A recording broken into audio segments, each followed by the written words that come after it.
concluir esta mesa de qué realmente sucede, Andrés.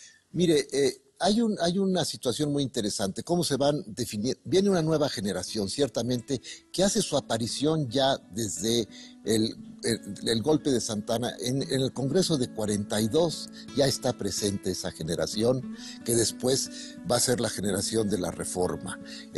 Un Otero que se muere muy pronto, moderado, lo que sea, pero ya es un nuevo aire. Hay que recordar algo muy interesante en las memorias de Guillermo Prieto, que él dice cómo en algún momento ya los purillos, se refiere a su generación, a ellos mismos, estaban entendiéndose con Alamán, con el Alamán diputado de principios de los años 50. Dice, estábamos logrando ya un entendimiento y viene este desastre de la dictadura de Santana. Este desastre porque entonces sí, el movimiento de Ayutla surge como un movimiento contra la dictadura de Santana, exigiendo una dictadura liberal, lo cual es muy interesante, darle facultades al jefe del movimiento para hacer reformas, pero a condición de que en cuanto triunfe el movimiento, convoque al Congreso Constituyente, le rinda cuentas de su acción como jefe extraordinario. Y entonces, ¿qué volvemos a tener ahí? Tenemos un ejecutivo que va a quedar otra vez sometido a un Congreso muy inquieto, un Congreso unicameral como el que resulta en la Constitución de 57, que en realidad es una asamblea constituyente permanente. Sí. Y Yo una creo asamblea sí. que ese Congreso, fíjese, mientras era constituyente, también era revisor de los actos de Santana, del derrotado y del ejecutivo en turno. Brian, ¿qué concluiría usted? Pues yo creo que a partir de 1810 tenemos un medio siglo de permanente lucha de resignificaciones, ¿no? Y en que la estructura de la Iglesia Católica, los significados y las prácticas de la religión en México están tan en debate como las cuestiones políticas, yo diría, ¿no? Y sin que nadie asuma, aunque se use mucho la acusación de hereje aquí, hereje acá, nadie se asume más que, como lo dicen hasta en el Constituyente de 56, uno tras otro de los liberales, católico, apostólico, romano, ¿no? Entonces la lucha está adentro del ser político y del ser religioso del mexicano en todo ese primer medio siglo, ¿no?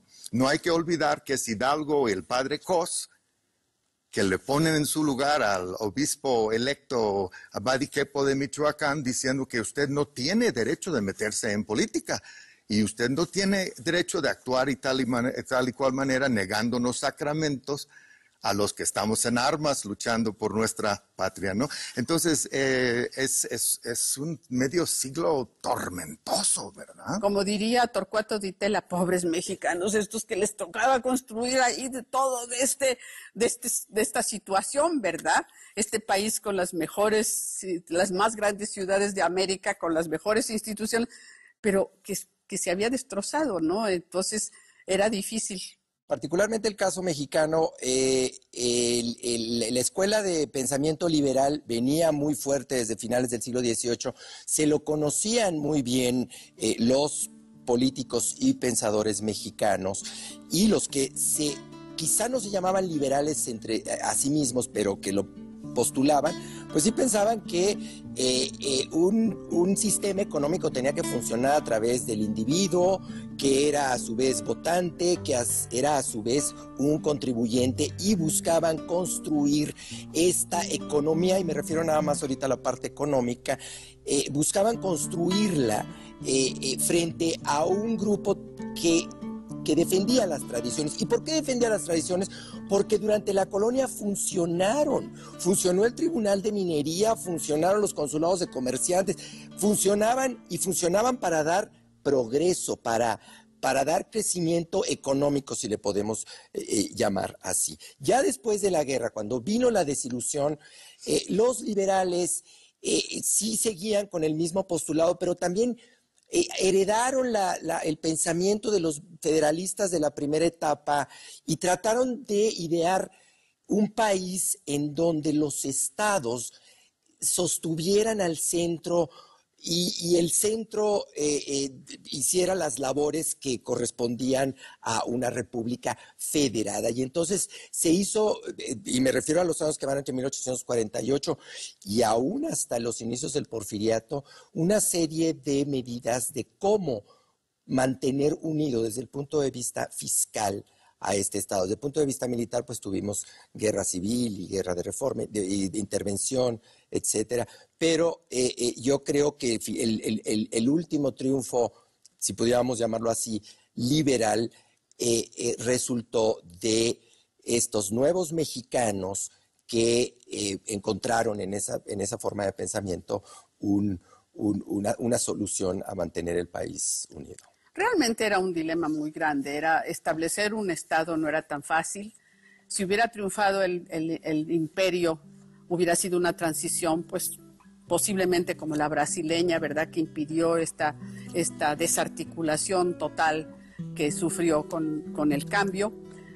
Porque en 23 parecía que se iba a fragmentar como los virreinatos meridionales. El virreinato estaba muy maduro, eso sí, más que los de meridionales, ¿no?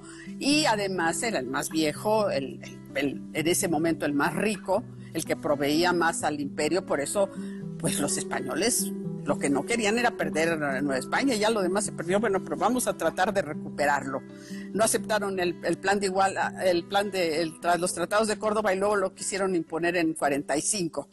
Creo que es un periodo que tenemos que repensar, sobre todo estas dualidades que hemos creado, ¿no? Liberales y conservadores, centralistas y federalistas, que simplifican demasiado una compleja situación general que tenemos que recuperar. Bueno, pues creo que tenemos que agradecerles a Brian Connaughton, a Luis Jáuregui y al doctor Andrés Lira por habernos acompañado en esta mesa redonda sobre los partidos liberales y conservadores. Mil gracias.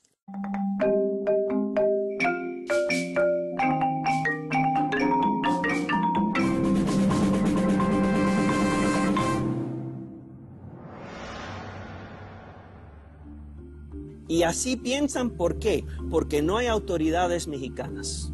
La revolución del 32, la de Santa Anna, eso fue terrible para los esfuerzos que había hecho Mier y Terán por organizar Texas.